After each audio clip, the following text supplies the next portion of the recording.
The scale is up by 2 pounds, and here's why I don't care. Because my self-worth is not determined by a single number. But also, I have an in-body scale, and it was all muscle. No, I'm kidding. I mean, I'm not kidding. My scale did show that it was all muscle. But, like, I'm a little more bloated this morning. I don't feel my best. That's mostly because I've been up since, like, 3 o'clock in the morning, not on purpose. I just never really went back to sleep. But, like, deep down, I know that for the rest of my life, the scale is going to fluctuate. So it really doesn't matter what any single day in isolation has to say. It's all about the trends. It's all about the trends over time. Is my muscle mass steadily going up?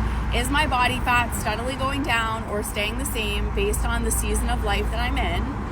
And that's really all that matters.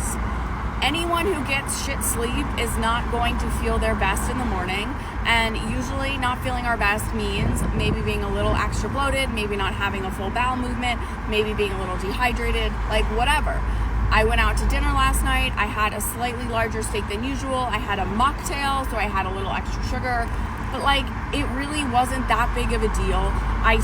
Yesterday I took like 12,000 steps. I didn't work out because I had physical therapy. Like, it's whatever. And I don't need to justify any of that in my head because I know that tomorrow it's probably going to be down and it really doesn't matter. And I'm not going to change anything about today because I know how this plays out. And the way it plays out is that tomorrow is fine and the day after is even better. When you can release yourself from the scale, when you can really just finally say, like, I don't give a shit, everything gets so much easier. But the way to get to that place is not by shaming yourself. It's not by being negative. It's not by being mean.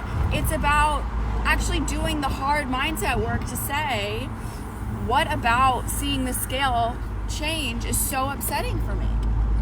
And you actually have to unpack that with like a professional.